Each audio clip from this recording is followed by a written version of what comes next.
Hello everyone.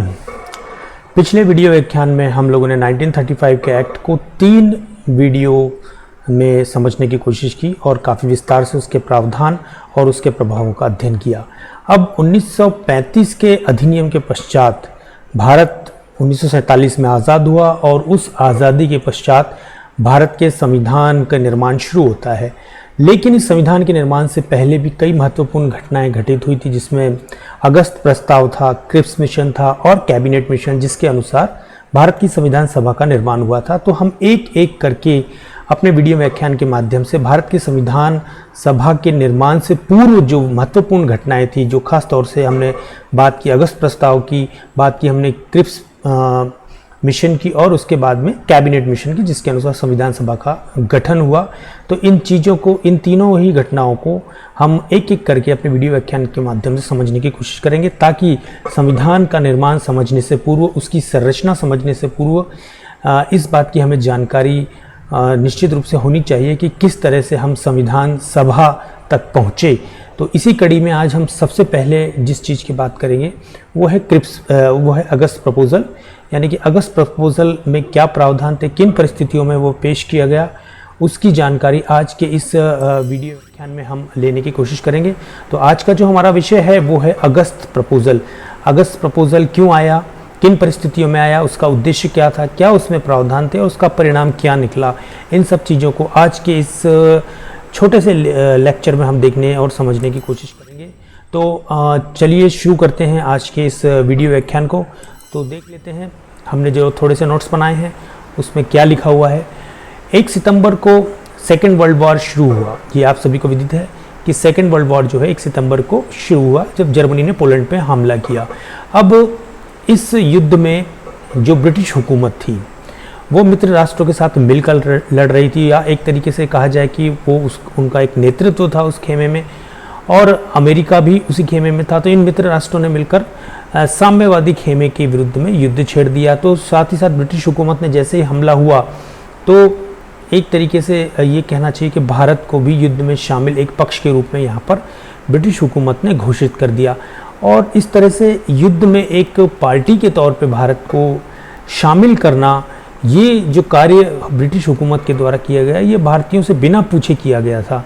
भारतीयों से किसी भी तरह के सलाह मशवरे की आवश्यकता तात्कालिक अंग्रेज सरकार ने नहीं समझी थी, और एक तरीके से बिना भारतीयों से पूछे ही उन्हें युद्ध में झोंक दिया गया। फलस्वरूप कांग्रेस ने विरोध स्वरूप में अक्टूबर में जो है इस्तीफा दे दिया।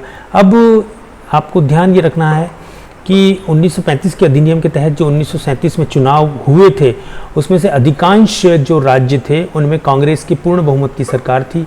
2 राज्यों में गठबंधन के साथ उनकी सरकार थी। तो इस तरीके से कुल जमा 8 जो ब्रिटिश प्रांत थे उनमें कांग्रेस की सरकार थी। तो ऐसी स्थिति में जब भारतीयों से बिना पूछे भारतीयों को एक युद्ध का पक्ष बना दिया गया, खास तौर से मित्र राष्ट्रों के साथ में, तो निश्चित था कि कांग्रेस को इसका विरोध करना स्वाभाविक था, और उन्होंने विरोध स्वरूप जो है उनकी जिन प्रांतों में सरकारें थी वहाँ पर उन्होंने इस्तीफा दे दिया। लेकिन अन्य जो प्रमुख एक जो दल था तात्कालिक ब्रिटिश साम्राज्य के दौरान, वो था मुस्लिम लीग।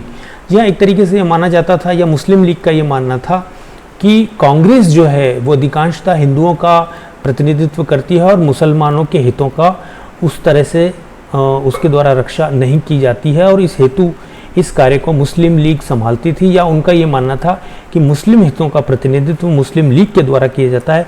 तो ऐसी स्थिति में जबकि कांग्रेस की जो बहुमत की सरकारें थी, 8 प्रांतों में 2 प्रांतों में गठबंधन और 6 प्रांतों में पूर्ण बहुमत की जो उनकी सरकार थी, जब उसने इस्तीफा दे दिया तो मुस्लिम लीग ने इस घटना को एक मुक्ति दिवस के रूप में मनाया, और 22 दिसंबर को एक तरीके से उन्होंने एक मुक्ति दिवस के रूप में इसको सेलिब्रेट किया, इसका उत्सव मनाया। उनका ये कहना था कि इस तरीके से देश को कांग्रेस से मुक्ति मिली, कांग्रेस की सरकारों से मुक्ति मिली। तो कहीं ना कहीं मुस्लिम लीग का ये जो सोच थी, ये जो मुक्ति दिवस मनाने के पीछे जो मंशा थी, कहीं ना कहीं इसमें पाकिस्तान का जो प्रभाव था वो अब स्पष्ट रूप से हमें दिखाई देने लगा था। आगे चलते हैं। मार्च 1940 में कांग्रेस ने रामगढ़ बिहार में आयोजित एक अधिवेशन में, जो कि सालाना अधिवेशन कांग्रेस का हमेशा से दिसंबर में ही आयोजित होता रहा था, आरंभ से ही दिसंबर में आयोजित होता रहा था। तो इस क्रम में 1940 में जो अधिवेशन आयोजित किया वो रामगढ़ बिहार में आयोजित किया गया, जिसकी अध्यक्षता अब्दुल कलाम ने की थी। और इस अधिवेशन में एक प्रस्ताव पारित करके सरकार से कहा गया था कि केंद्र में वो एक अंतरिम राष्ट्रीय सरकार का गठन कर दिया जाए तो कांग्रेस द्वितीय युद्ध में सरकार का सहयोग कर सकती है। तो एक तरीके से ये कहा जा सकता है कि कांग्रेस ने एक शर्त रख दी थी केंद्रीय अंतरिम राष्ट्रीय सरकार की स्थापना इस ब्रिटिश हुकूमत को युद्ध में सहायता के लिए एक शर्त के रूप में कांग्रेस की ओर से रखी गई थी। कहीं ना कहीं कांग्रेस के दिमाग में इस समय एक पूर्ण स्वतंत्रता की जो बात है वो चल रही थी, क्योंकि उससे पहले लाहौर अधिवेशन में कांग्रेस पूर्ण स्वतंत्रता का प्रस्ताव, पूर्ण स्वाधीनता का प्रस्ताव पारित कर चुकी थी। और ऐसी स्थिति में ये जो अवसर था जब द्वितीय विश्व युद्ध में अंग्रेजी सरकार को, अंग्रेजी हुकूमत को भारतीयों की सहायता की आवश्यकता थी, तो इस अवसर को कांग्रेस ने अपने हाथों से न छोड़ने का एक निर्णय किया और एक अंतिम राष्ट्रीय सरकार की मांग के साथ साथ उन्होंने स्पष्ट कर दिया कि उनका अंतिम लक्ष्य जो है वो पूर्ण स्वाधीनता है, भारत की पूर्ण स्वतंत्रता है। और इसी शर्त पर उन्होंने एक तरीके से कहा जाए तो अंग्रेजों की सहायता करने के लिए हामी भरी। कांग्रेस के इस प्रस्ताव के जवाब में तत्कालीन जो वाइसराय थे लॉर्ड लिनलिथगो, उन्होंने 8 अगस्त 1940 को एक अगस्त प्रस्ताव प्रस्तुत किया। अब इस अगस्त प्रस्ताव जो तात्कालिक वाइसराय के द्वारा प्रस्तुत किया गया उसमें वो प्रावधान थे जिससे एक उम्मीद कांग्रेस को देने की ये कोशिश की गई कि युद्ध की समाप्ति के बाद में भारतीयों को इन जो प्रावधान है उसके तहत उनकी मांगे स्वीकार की जाएगी। तो ऐसा क्या प्रपोजल अगस्त प्रस्ताव में वाइसराय लिनलिथगो की तरफ से रखा गया, आइए उसको देख लेते हैं, उसके प्रावधानों को देख लेते हैं। पहली बात जो इस अगस्त प्रस्ताव में थी वो थी डोमिनियन स्टेट का दर्जा।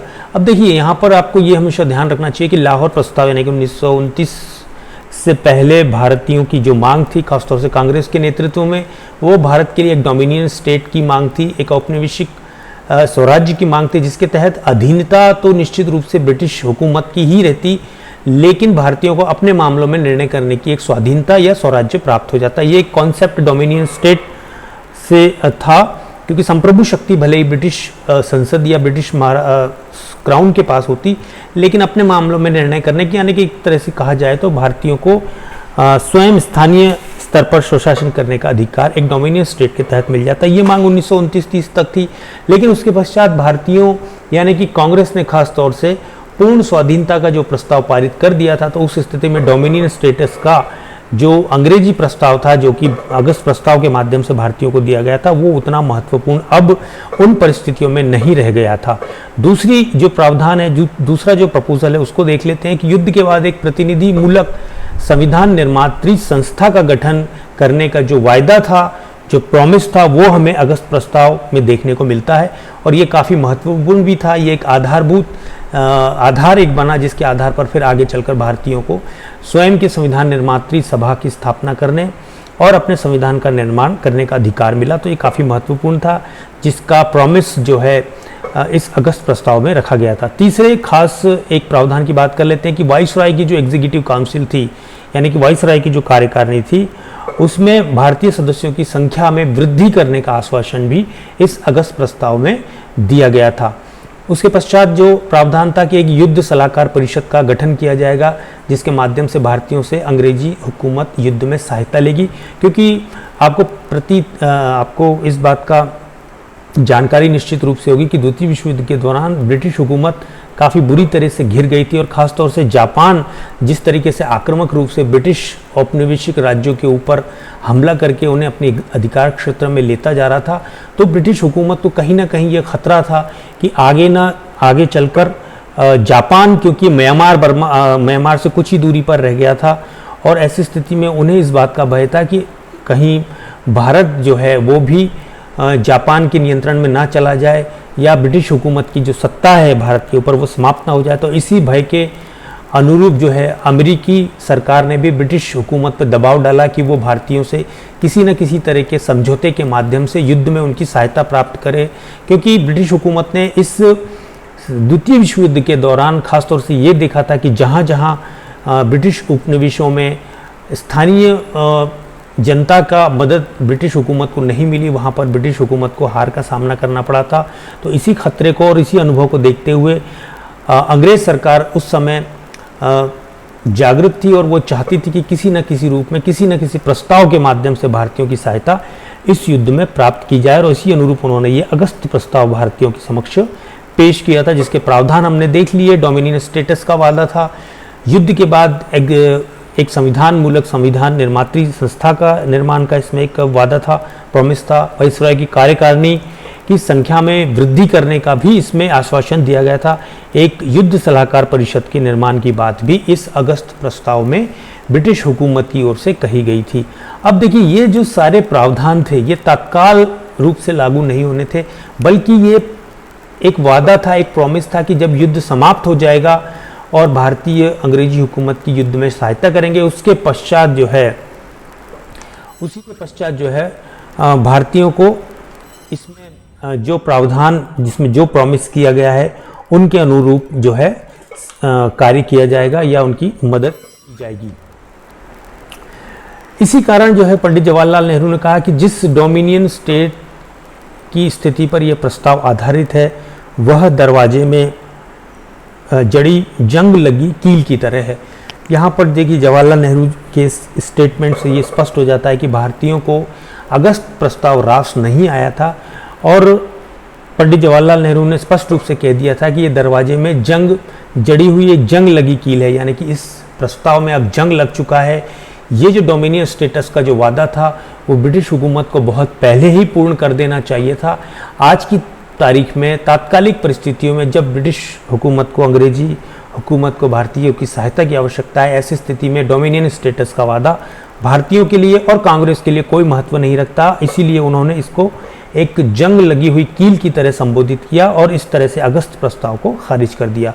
तो यहाँ पर ये एक शॉर्ट वीडियो था जिसमें हमने अगस्त प्रस्ताव की चर्चा की। वाइसरॉय लिथगो ने ये प्रस्ताव पेश किया था। उद्देश्य इसका ये था कि द्वितीय विश्व युद्ध में भारतीयों की सहायता प्राप्त की जाए ताकि जापान को भारत पर कब्जा करने से रोका जाए और युद्ध में भारत की सहायता ली जाए। ये एक इस तरीके से अगस्त प्रस्ताव पेश किया गया था। उम्मीद है कि आपको ये अगस्त प्रस्ताव का जो शॉर्ट वीडियो है पसंद आया होगा और अगस्त प्रस्ताव आपको समझ में भी आया होगा। आगे चल के हम बात करेंगे क्रिप्स मिशन की और उसके पश्चात कैबिनेट मिशन की। ये एक महत्वपूर्ण जो घटनाएं थी जो भारतीय संविधान निर्माण और संविधान निर्मात्री सभा की स्थापना से पूर्व ऐतिहासिक रूप से काफ़ी महत्व रखती है। इसी कारण हमने इस पर एक छोटा सा वीडियो व्याख्यान बनाया। तो मिलते हैं अगले वीडियो में जिसमें हम बात करेंगे क्रिप्स मिशन की। तब तक आप अपना बहुत बहुत ध्यान रखिए। धन्यवाद।